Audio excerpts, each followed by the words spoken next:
Hi, and thank you for attending today's webinar, Vision and Design, Setting Yourself Up for Success in 2016. My name is Dina Otero, and I'll be today's moderator. Just want to go over a couple housekeeping items before we get started. This webinar is being recorded and will be available to all of our attendees. Also, Ian and Stefan will gladly answer any questions that you have, so please feel free to submit them in the chat window in the bottom left-hand side of your screen. The questions will be answered after the presentation. Today we are joined by Ian Williams and Stefan Kolle. Stefan is one of the founders of Futurelab. As an international consultant with background in insurance, finance, media, and venture development, Stefan heads the research, customer insight, and innovation practice at Futurelab. Ian recently joined Confirmit and has been working as a customer experience consultant on strategic transformation and optimization projects. He's worked with brands such as Aon, Prudential, and Mercedes-Benz. So with that, I'd like to pass it on to Ian. Thank you very much for that delightful introduction, Dina. I'd like to welcome everybody to today's webinar. We're talking today about understanding and evolving your organization's customer experience maturity. And people may have joined us about a year ago where we started talking about this specific subject. We did an overview talking about customer experience maturity, and we spoke about the diamond, what we call customer experience maturity can be likened to an uncut diamond. And if you get the cuts correct, then you can end up with a perfectly polished gem, so to speak.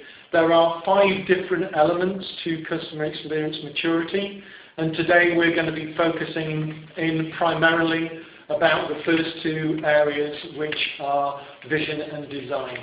So I'm joined today by Stefan. Stefan's got some amazing experience around this area, so as Dina added, please do feel free to ask us questions, and we will pick up on those questions towards the end of the presentation.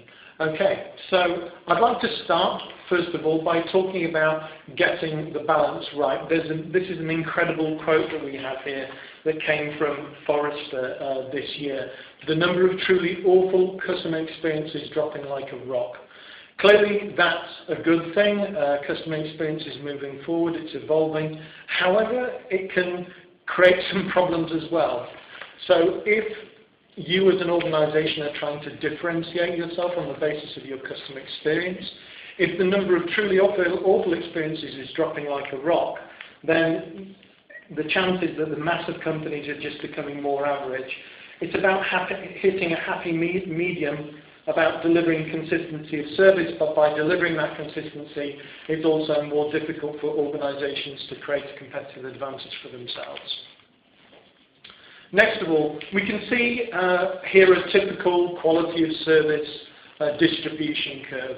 You might recognize this. Most organizations will deliver an average quality of service, and then at one extreme, as a consumer, you might get a few poor experiences, and as a consumer, at the opposite end of the scale, you might get a few fantastic experiences. And this distribution curve has been typical over time. And if I overlay customers' expectations on top of this distribution curve, what we would see that historically, most people sat in the middle. The average quality of service was good enough to satisfy most people. And the poor experiences would generate dissatisfaction, and the great experiences would create loyalty. However, things have moved forward. As we spoke about on the second slide, the number of truly poor experiences is dropping. And that being the case, what we're finding is not only is that bell curve starting to skew towards the right, but also customers' experiences of a great service are also starting to skew, which is creating somewhat of a challenge for organizations in order to evolve their customer experience and create advantage for themselves in an increasingly crowded marketplace where more and more companies are focusing on trying to gain competitive advantage through superior customer experience. So, next of all, I'd like to talk about the 5 facets of the maturity model.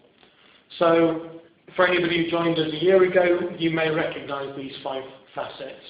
So, creating a vision, drawing the design for the program, driving action, building the culture within your organization, and then finally showing value. And today, as I said, we're going to be focusing on the first two steps, creating the vision, creating a vision for the organization to focus on.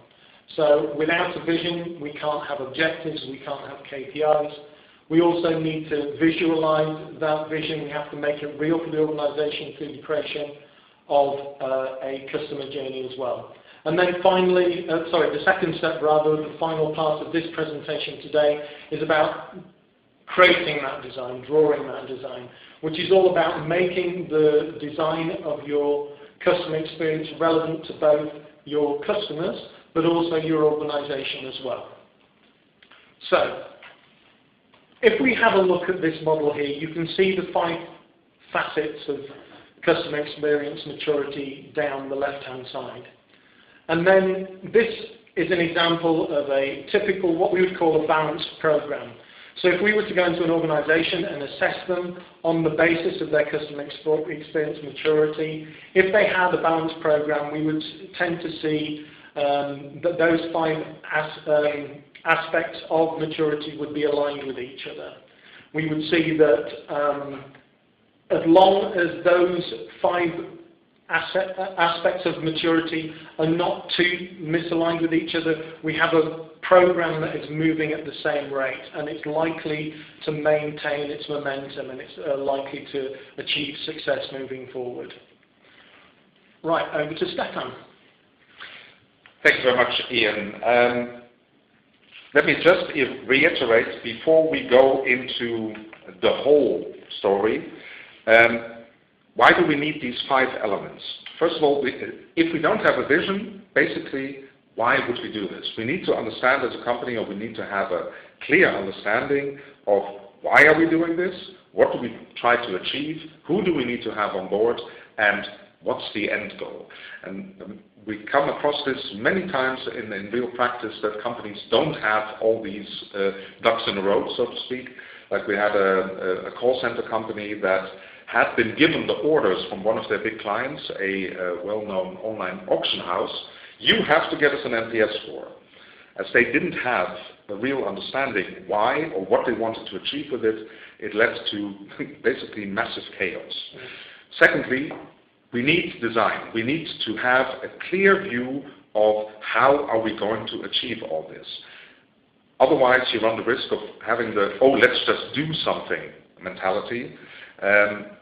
What we often see there is the understanding, shouldn't we do something with our customer? And then they start asking hundreds, sometimes, of questions to their customers. One of our automotive brands, they asked 40 questions on 14 pages of paper, which led to basically a lot of indistinguishable data of no action.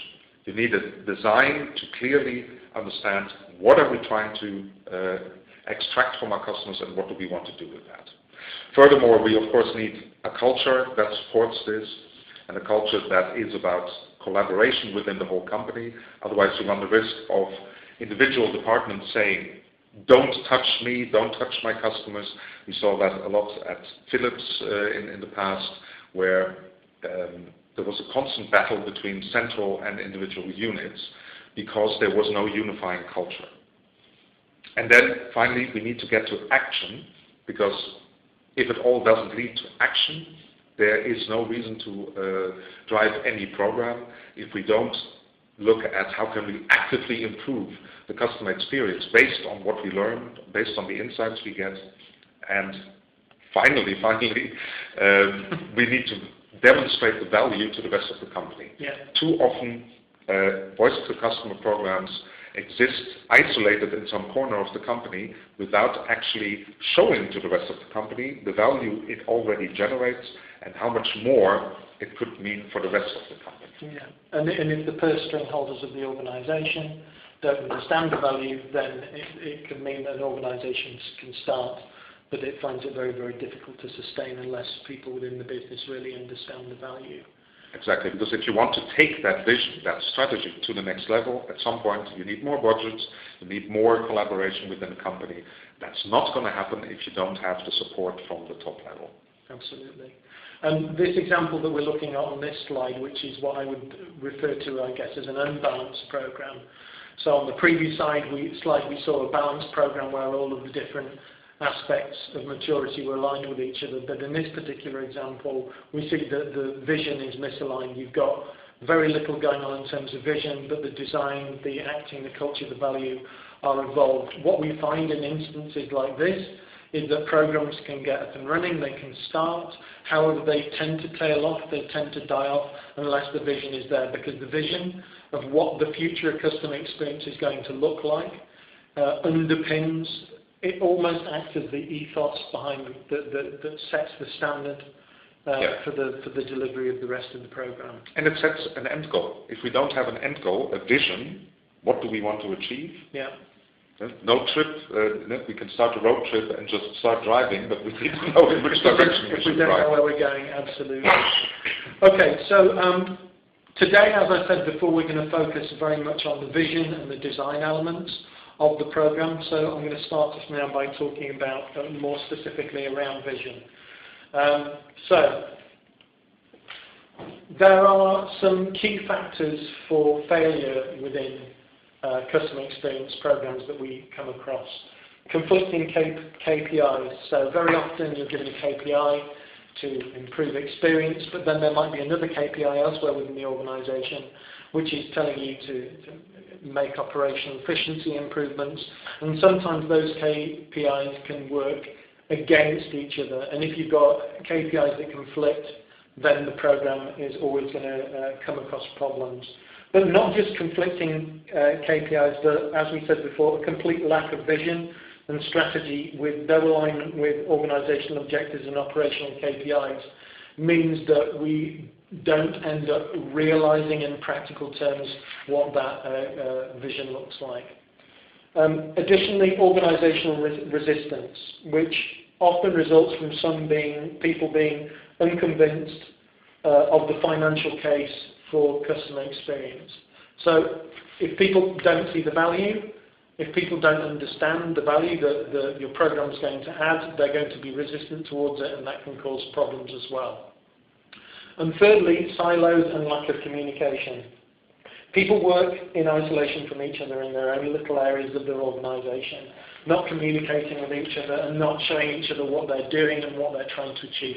When organisations work like that, and many people on the call may have come across examples of this happening, you find that there's a complete and utter breakdown between different functional areas of the business.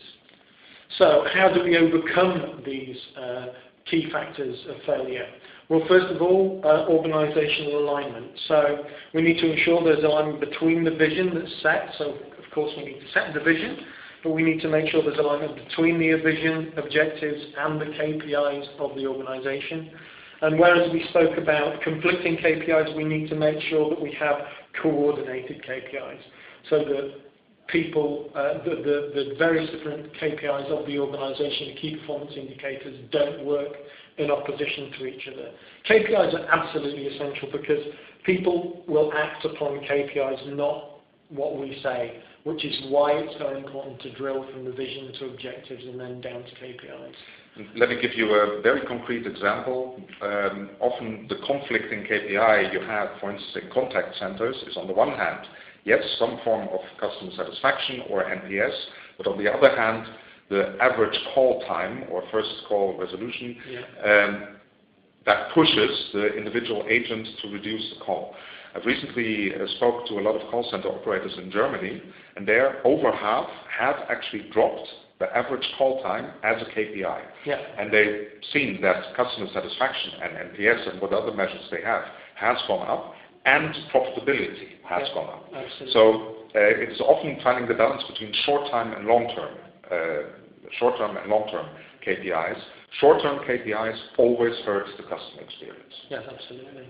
And I've seen that example as well, where if you set something like call duration as a KPI, what you end up doing is that people stick to that KPI, but of course you end up getting an increase in repeat call rate. So exactly. it always works against you. Thirdly, there is the customer journey. So we spoke previously about people working in silos, there being a lack of communication. Organizations are organized into functions because it usually makes good sense to organize businesses in that way. However, but when you work functionally, when you work in your silos, of course people end up not talking to each other. The customer journey is a great way of cutting across those silos, because what it does is it presents to the customer the perspective, it ends up presenting to the organization the perspective of the customer, so everybody can see what it looks like from the customer's point of view cross-functionally across your organization. So, first of all, we'd like to talk in a little bit more depth now about organizational alignment, and over to you, Stefan. Thank you very much. I mean, let's focus on one absolute key element of organizational alignment, which is basically the senior management. We see it time and again in all the companies where the executive committee says the customer is at the center of everything we do. We focus on satisfaction numbers. We do what is right for the customer. Let's have off-site workshops and customer days and interactions and all kinds of exciting things. However, what happens in the real world is that the customer is the last thing we think about in our day-to-day life. Because, yes, I know this product is outdated or doesn't work, but I need to hit my quarterly numbers because that's the KPI I've been given. Can't we think about replacing our call center with an IVR because it's so expensive? And actually in one telco that we worked with last year, they had an IVR with a deliberate get-lost path. Depending on how many people were in the call center that day, they dialed up, or depending on how their KPIs for the quarter were coming together, the amount of people who got lost in the IVR, in other words, never got to speak to an agent, was deliberately tuned between 20 and 60%. So you have to imagine that to reach a KPI, we deliberately annoy 60% of our customers on a daily basis. Wow. Can we lock accounts into us? Speak to the customer? Oh my God, no, I don't have time to speak to the customer. And hey, why would I bother with all these programs, which maybe are more profitable in 3 years, if I'm out of here in 2 years anyway? So basically, this leads back to the KPI questions we've already mentioned. At the end of the day, it has to start with leadership behavior, ideally all the way from the top. But if necessary, be the change that you want to see. You have to start showing concrete leadership behavior that supports the customer experience, that focuses on improving customer centricity. So if you don't do it, your team won't do it. If you don't pick up the phone to talk to a customer which you know that he has been wronged, and apologize and close the loop and sort it with him, or if the CEO of the unit doesn't do that, it will not happen. So just a real shortcut, if you want to get organizational alignment, start at the absolute top. But there's a second element. It starts with communication. How can we align the company if we don't talk to each other? And as a simple example, we have a lovely little research that was done here in the UK a couple of years ago, that 90% of companies collect customer feedback. Fantastic, aren't we all great? Only half of those actually tell the rest of the company about what they found. Only 1/3 actually makes decisions using insights, 10% deploys the decided upon improvement, and only 5% informs customers of the change that has been made. So again, as a shortcut to organizational alignment, start by talking to your colleagues. Just tell them what the customer have told you. I know that all the people who are on this call are aware of the benefits of voice of the customer programs, but you have to share this knowledge with your customers, your colleagues. With your colleagues as well, absolutely. We've spoken already a little bit about aligning vision, objectives and KPIs, and now what I really want to do is start to get practical about that, about what that really means. So we need to ensure that there is alignment between the vision that the business sets itself for customer experience and the objectives and KPI it sets for itself for delivery against that specific vision. So the example that we have here, first of all, setting the program vision. So when the program has been delivered, what will the customer's experience look and feel like? Now, for the organization, what that means is they're going to end up with extremely satisfied customers, with the amount of failure or the amount of failure demand within the organization representing less than 5% of all of their operational activity. For an organization, that might be a great vision of what good customer experience might look like in the future. But how are we going to deliver against that vision? Well, the next stage is to set some objectives for delivery against the vision. So what goals will the organization need to set to deliver the vision? So for example, the goal might be to have the highest level of customer satisfaction in our sector within 18 months. However, that's an objective. You need to also think about how you deliver against that objective. Having a goal is all well and good, but you also need some metrics and measures that help you to achieve those objectives as well. Let me give you an example. So what KPIs will the organization need to measure to achieve the objective? So for example, to get the highest level of customer satisfaction, which was the objective we set for ourselves, we might need to improve our customer satisfaction score by 5%, or we might need to move our NPS by 7%.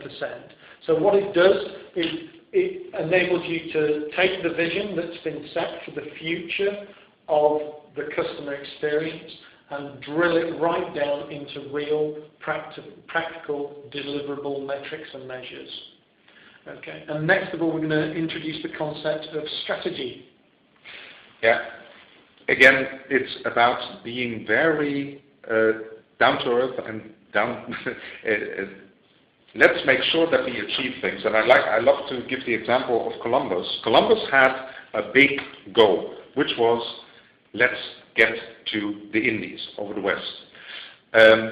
He didn't know how to achieve that, but he had a big vision and a big goal, and then he did the tactic that fit that strategy, which is let's get to the last known point, in his case the Azores, and then set out west from there.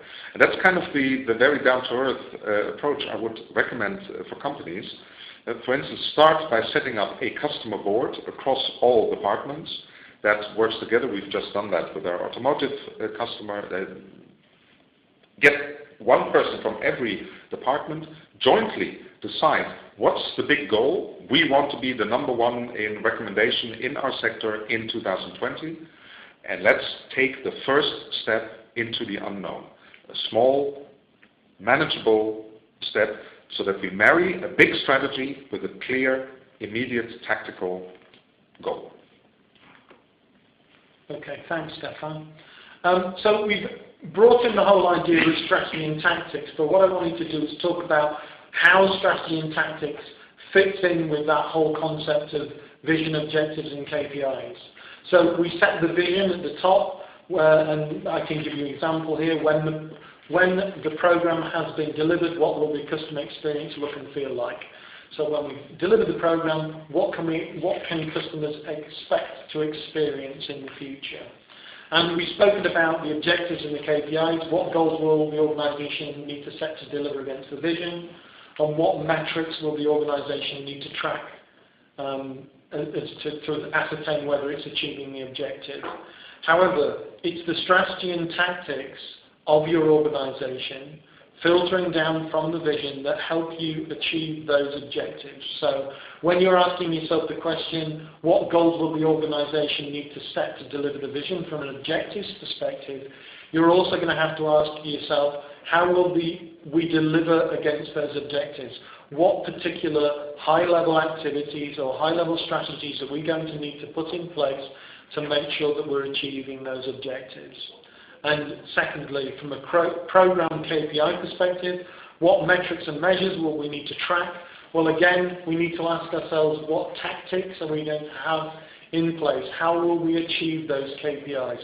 What particular operational activities will we need to undertake to make sure that we're achieving that specific strategy? Okay, next of all, I'd like to move on to talk about the business case. So Over to you, Stefan.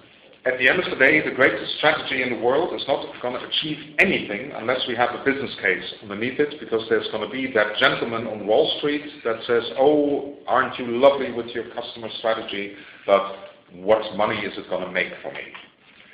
Now, we know that customers who are happy, who recommend you, etc., are quite much more profitable than unhappy customers. That's a given. Anybody can understand that. They spend more, they're easier to upsell, they generate new business. So what we like to do always at the first step is get a couple of people from the company together, and you can do this, and you should do this, and you must do this. Get a couple of people in the room and say, let's do this on the back of a napkin. Because the one thing we often hear in companies is, yeah, but we don't know what the value of a customer is because it's a way too complex calculation. But the reality is, everybody within the company has an instinctive understanding of how profitable a customer might be. And let me give you a very concrete and practical example. These are more or less real numbers, slightly disguised, but we have done this back of the napkin calculation with many automotive customers, ranging all the way down from mechanics in the garage to chief executives. Let's look at the key value drivers. At the end of the day, quite simple. There's how much money the company makes for selling a car, and there's how much money they make with each service visit. So without going into the big detail, let's look at a very simple back of the napkin calculation where we, of course, understand that a unhappy customer is maybe only going to buy one car, while a promoter, a super happy customer, will buy 4 cars. So we already have a business case here, very instinctive, simple business case. Look, a happy customer is worth 5,000 in net margin over his lifetime, but an unhappy one is only worth 1,200. Everybody's with you so far. But now comes the nice next effect, the fact that happy customers recommend us, and they bring new customers to us, while unhappy ones stop new customers from buying from us. In this particular global luxury car brand, we researched to the point that we knew a detractor cost us 1 customer and a promoter brought 4. If we factor this in, we're suddenly looking at multiplier value, and suddenly we have a differential of 16,000 between a happy and an unhappy customer. What that number is going to be in your business, I don't know, but it will be much larger, shockingly larger than you ever thought. And what you do is, when you have this number, is you go to your CFO and say, look, here's a number, and I did this for an insurance company we're working with literally last week, said, here's a number, tell me how wrong is it? You will find that, first of all, usually it's pretty spot on. Secondly, he can then help you, or she can then help you to improve this number. But the key thing is, now you have the underlying business case to go into the company and say, look, here's the money we're going to make if we start acting on the voice of the customer. Yeah. And that's a very important point. From a Confirmit perspective, we've been asked very similar questions about the impact of doing the voice of the customer program. What's it going to deliver us from an organizational perspective? And of course, we can create the business case, and we can turn around and say, well, this is what we think the program is going to deliver. However, what we did is we went to an independent third party. We worked with Forrester, and they undertook on our behalf a total economic impact report of a typical voice of the customer program delivery.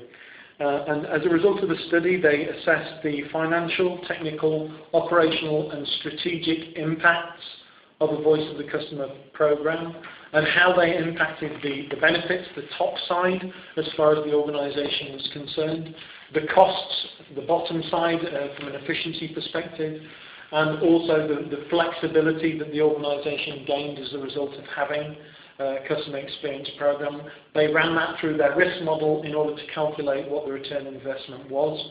Their independent assessment was that for a typical voice of the customer program being managed by Confirmit, you would expect to achieve a return on investment of 326%. So independently assessed, the case is already there. Now, that's looking at customers retrospectively and what they've been able to achieve. When we work with new customers, this is what we call our return on investment calculator. Stefan talked about the napkin, or as we say in England, the cigarette packet, where you do your calculations for the organisation. And as a result of using the return on investment calculator, we can understand what kind of return on investment most organisations are going to be able to achieve as a result of being able to move their customer satisfaction or NPS score by a certain number of percentage points. And very often we work with organisations using this calculator to help them to create a business case to justify for their investment in Voice of the Customer program. Next of all, customer journey mapping. Back over to you, Stefan. Thank you. We say starting with a good customer journey mapping is basically the red thread that runs through your whole implementation. I know a lot of companies are a bit scared of starting on customer journey mapping because you can get lost in a lot of detail very quickly. Yeah. That's why I put, obviously, we had to make it unreadable because we couldn't share too much details from customers, but you probably recognize the colors of the individual examples I've given here. The smaller one is the Vodafone one. What we did was just start with the top-line customer journey in a way that everybody in the company can understand it. What are the life stages that a customer goes through with us? And the example here is of a life insurance company. Yes, there's a gravestone at the end. We have to understand that. What are the emotional expectations of the customer at each of these stages, the rational expectations, and what's the promise we're making? Just start from the top, put the business case against this. Where do we lose customers? How do we, at each of these stages, make customers so happy that we turn them into recommenders? And again, my focus, I'm emphasizing continuously, start simple, start on the back of an envelope. Just get a couple of people into a room. It doesn't even have to be an offsite. You may go offsite if you want, but just start by drawing this, because again, everybody has an instinctive understanding, and now you can start deciding, if I want to have that vision, what do I want to achieve throughout that customer journey with my clients? And the funny thing is, once you start on this, you will find very quickly very interesting insights. Just as an example, until a few years ago, the typical customer journey in automotive was pre-sales, then sales, and then after-sales. While the reality from the customer's point of view is quite different. The customer experiences between 10 and 15 or even 20 steps in his journey. He starts thinking about the possibility of maybe buying a car a year from now, to he's doing test drives, to he's making a selection and talking to the dealership. And for instance, what we found was that all car companies completely oversaw that, or forgot that there was a particular step in the journey, wait, which was the moment between signing the contract and actually receiving your car, which had a very high emotional content, and nobody was managing it. So you run the risk of having an unhappy customer and lose the opportunity to really engage with your customer.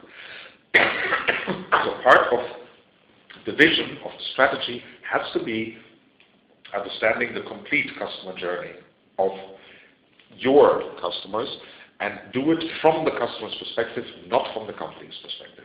Yeah, and in terms of gathering customer feedback, in terms of what do we do from a VoC perspective, having a clearly mapped out customer journey map is absolutely essential, because then we have a much better understanding as to where we should be talking to customers, where we shouldn't be talking to customers, where we need to hold back, where we need to get more involved. So that's the fact that it shows that, and here we come back to organizational alignment, this is a key tool to align the organization, because you will see that whatever happens in the evaluate stage has an impact on what happens in the repurchase stage. If something goes wrong in step 2, it will lead to complaints in step 7 or to a breakdown of the relationship in step 11. And it has an incredible impact in terms of improving cross-functional cooperation within organizations as well. If everybody can see the impact that the true customer journey has upon other areas, they start talking to each other about it. They start cooperating with each other about it. Exactly. Yeah.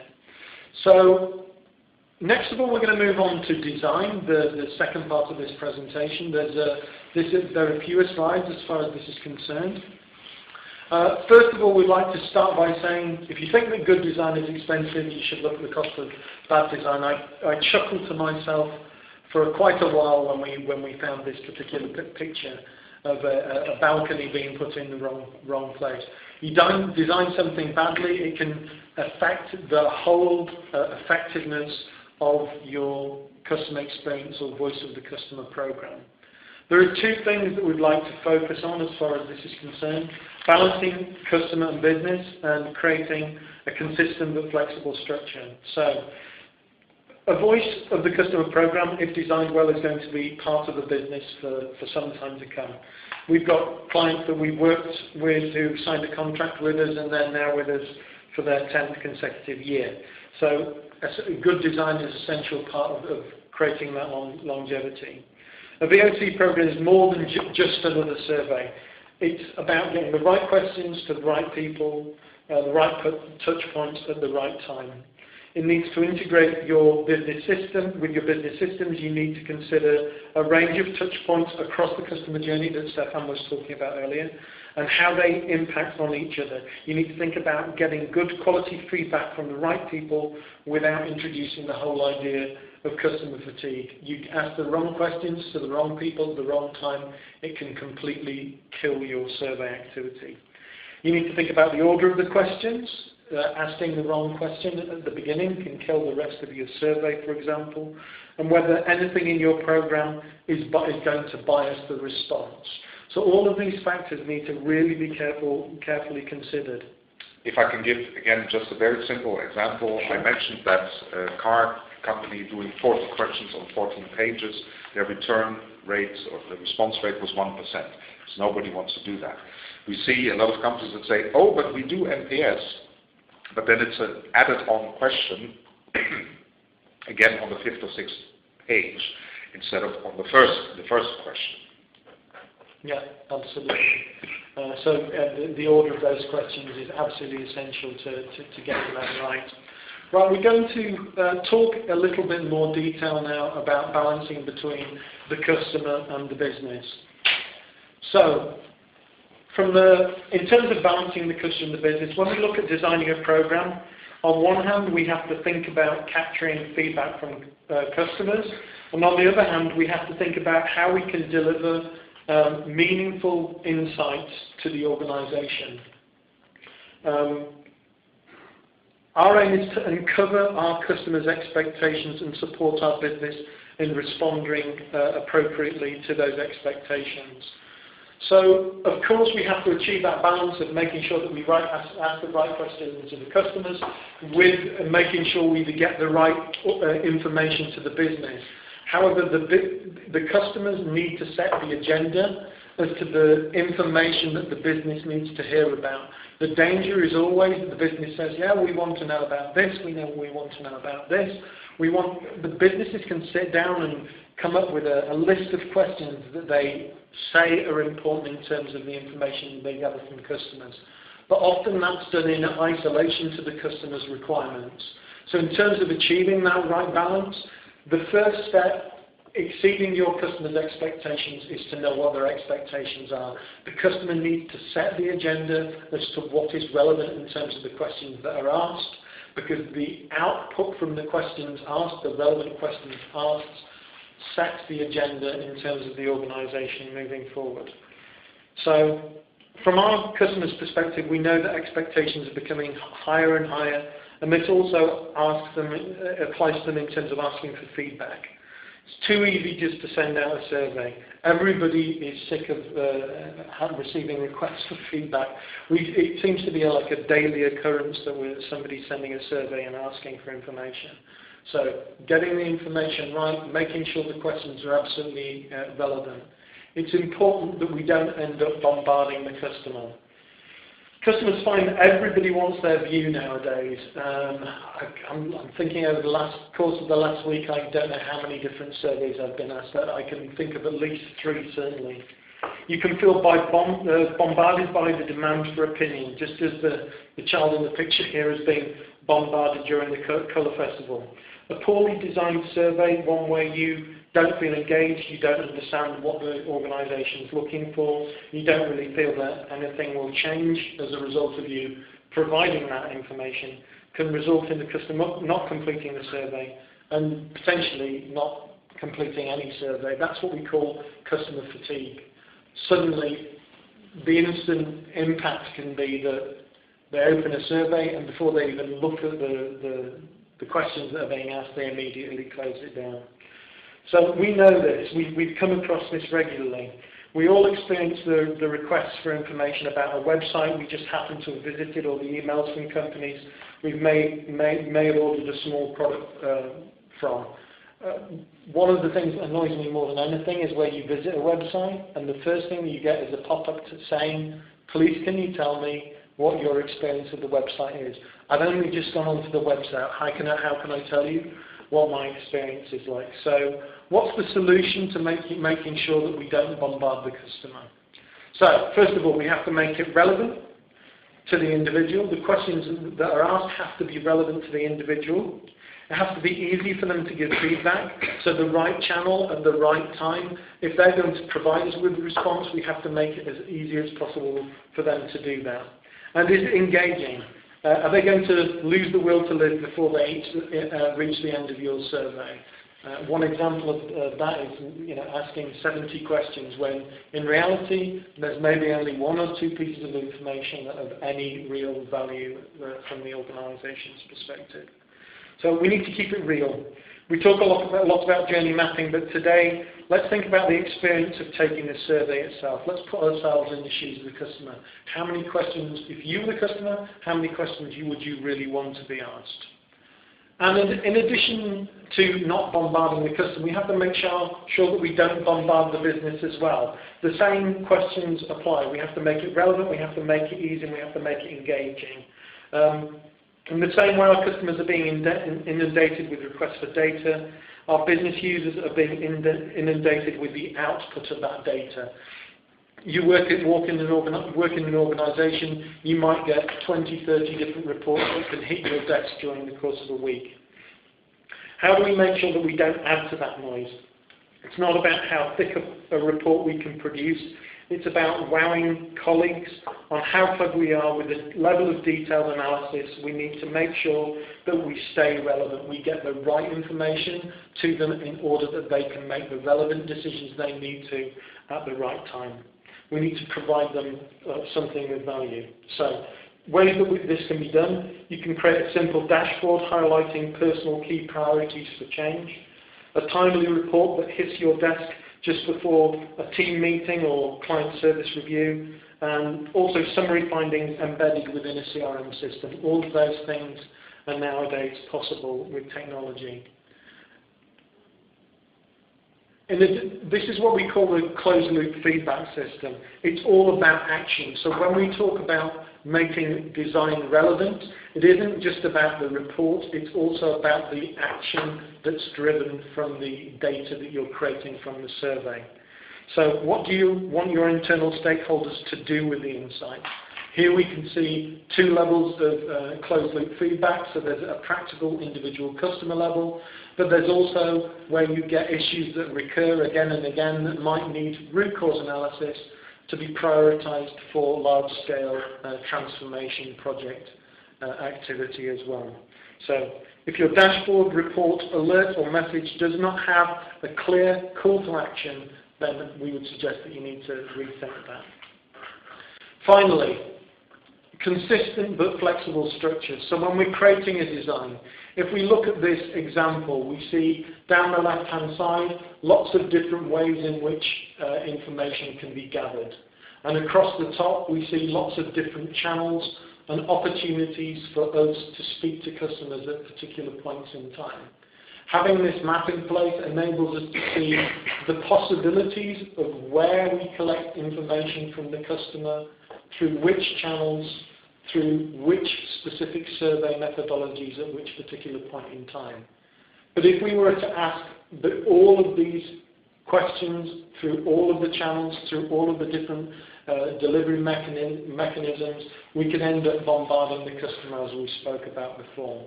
So having this structure in place enables us to stay consistent and flexible, but it's also about making sure that it turns into relevant surveys at the relevant moments in time as well. So here we can see we might, in this specific example, send out different surveys across different channels so that we're asking the relevant information about the relevant elements of experience at a specific moment in time. So you can see on the right-hand side we might have consistent corporate metrics that we want to include within every survey so that we can measure consistency across our surveys. And that can happen at a corporate level, it can happen at a process level, but also separating the surveys into unique areas so that we're asking about the relevant questions to the relevant customers at the relevant moment in time. But having started with the previous slide, which creates that consistency of structure, we can build a survey strategy that makes sure that we're asking the right questions consistently and in the right surveys at the right time. Okay, well we're coming now to the end of our presentation. Thank you very much for your time. In our next webinar, we're going to be talking about driving action, growing culture and showing value. That's probably going to be over 2 more webinars over the course of the next 2 months, and the dates of those will be announced moving forward. Thank you ever so much for your time again from both myself and Stefan, and if you would like to ask questions, we will be very happy now to use the remainder of the time to tackle those questions. Thanks, Ian and Stefan. As a reminder, if you do have some questions, please feel free to submit them in the chat window.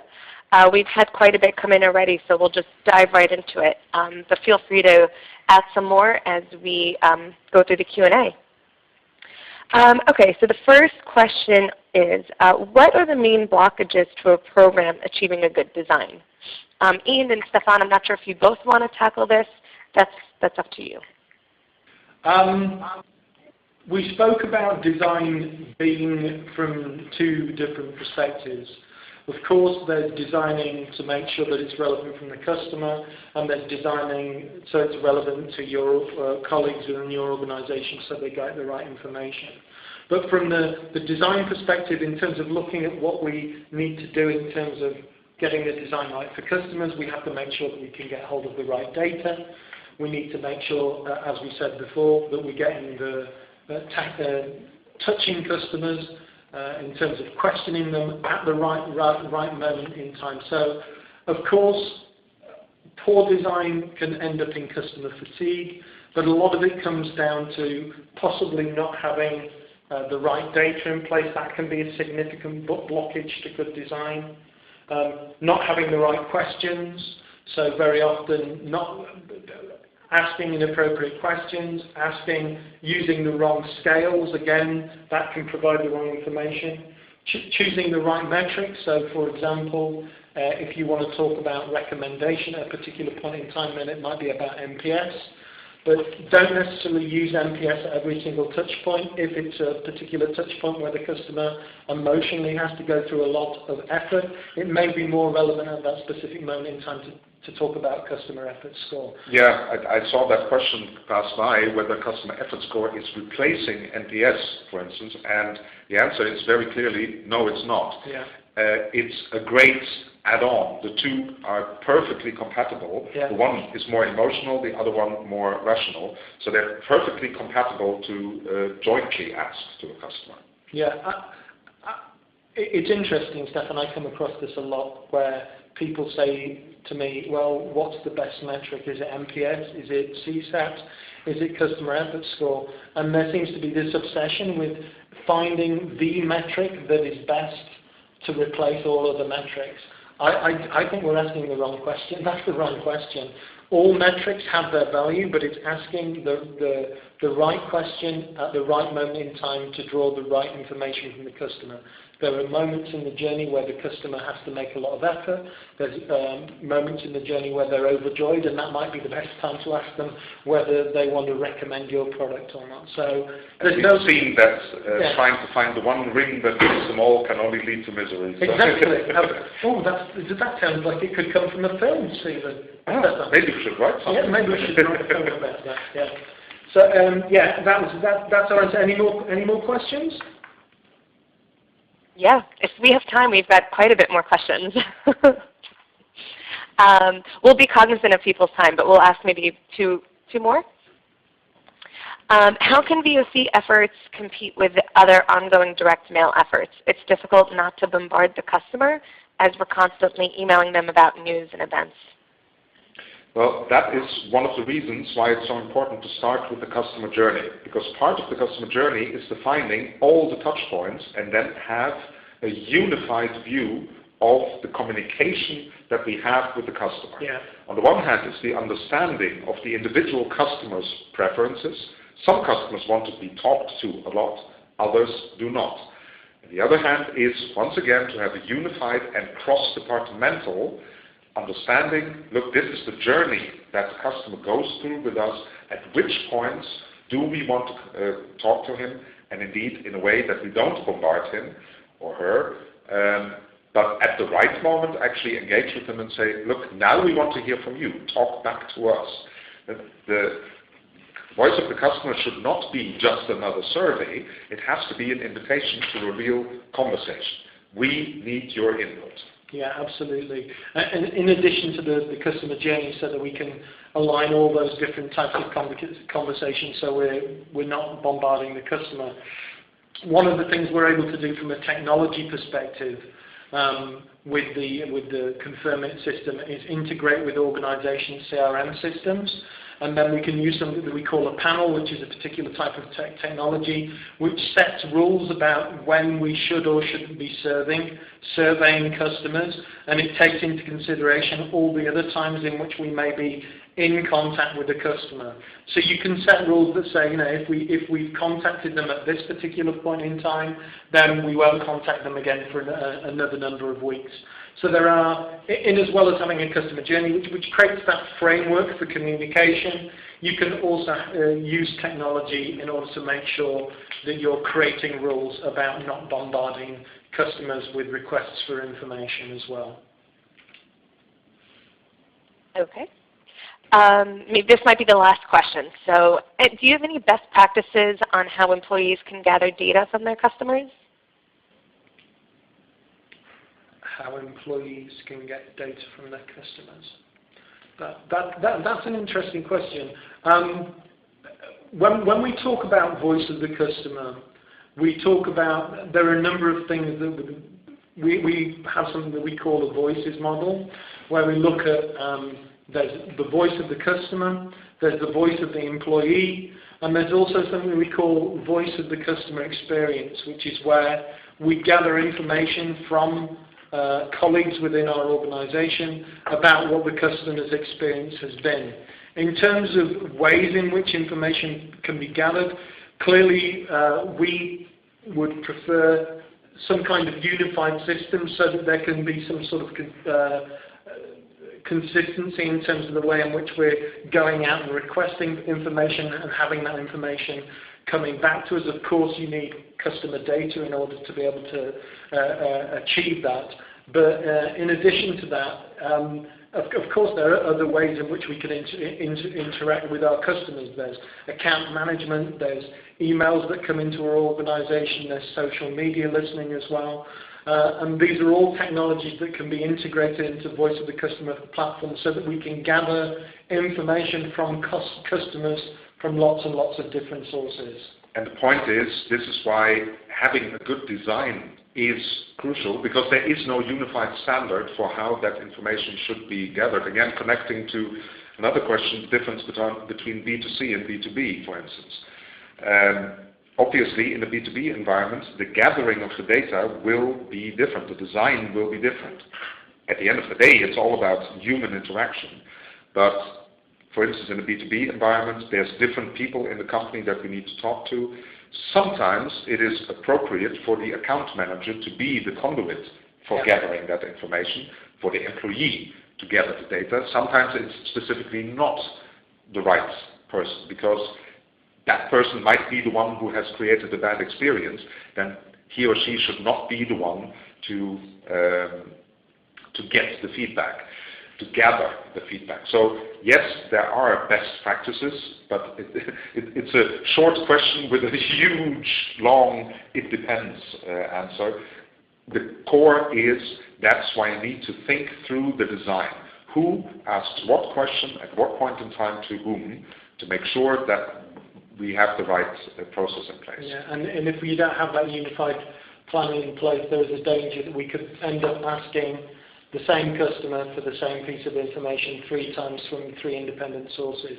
So having that properly planned out, consistent design that we were talking about towards the end of the presentation is absolutely essential, and making sure that that's understood and communicated across the organisation so that we're doing it from one single source. I see a raised hand. Yeah, I think they already submitted their question. So, Okay. All right. Well, thank you, Stefan and Ian. I've been getting a lot of comments that this has been incredibly insightful and very helpful. As a reminder, the recording and the slides will be available to all of our attendees, so you will have all of these references. Additionally, Ian and Stefan's email address is on the screen, so please feel free to copy it. If you do have any questions, you can reach out to them directly. I hope everyone has a great rest of their day, and Ian and Stefan, thank you so much for presenting today. Thank you. Thank you all for sharing your time with us. Absolutely.